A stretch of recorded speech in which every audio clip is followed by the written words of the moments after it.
हाँ जी, ये तकरीबन 11:10 पर यहाँ पर आग लगी थी। हमें कॉल आई है, 6 मिनट में गाड़ी हमारी यहाँ पे पहुँच गई है और फ़ौरन रिस्पॉन्ड हमने किया है। ये एक्चुअली इनका कह सकते हैं कि जो वैक्सीन का जो एरिया था, वैक्सीन का जो एरिया था उसमें लगी हुई थी और ऑलमोस्ट अभी चेक कर रहे हैं कि वैक्सीन को भी उसमें आग लगी है कि नहीं। तो बाकी मरीज़ वगैरह इसमें कोई इतने ज़्यादा नहीं थे। एक पेशेंट था लियाकत सन ऑफ ताजदीन, ये फतेहगढ़ से हैं और इनको जो है हमने इधर से एवैक्यूएट किया था, अंदर वो आग में फंस गए थे।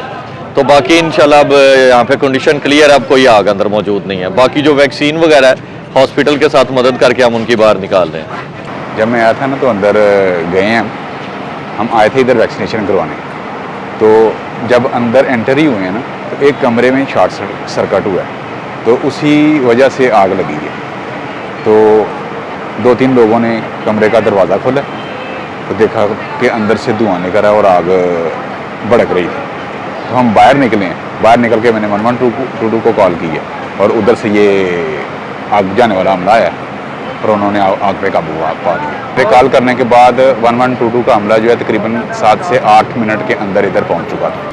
जी तो नाज़रीन, इस वक्त हम मौजूद थे सरदार बेगम हॉस्पिटल। यहाँ पे जो वैक्सीन वाला कमरा था वहाँ पे आग लग चुकी थी और फायर ब्रिगेड ने 6 मिनट में यहाँ पे पहुँच के जल्दी ही उस आग पर काबू पा लिया और वैक्सीन के जो फ्रीज़र थे उनको अंदर से बाहर निकाला और सारी वैक्सीन जो है उसमें से निकाल के हॉस्पिटल इंतज़ामिया को दे दी। यहाँ पर कुछ लोगों का कहना है कि इस हॉस्पिटल में पहले भी 6 माह पहले आग लग चुकी है। यहाँ पर ना ही फायर सिलेंडर रखे गए हैं, ना ही हिफाजती इक़दाम जो हैं वो हॉस्पिटल में बहुत कम है, जिसकी वजह से हमें फायर ब्रिगेड को बुलाना पड़ा, वक्त पर आग नहीं बुझ सकी।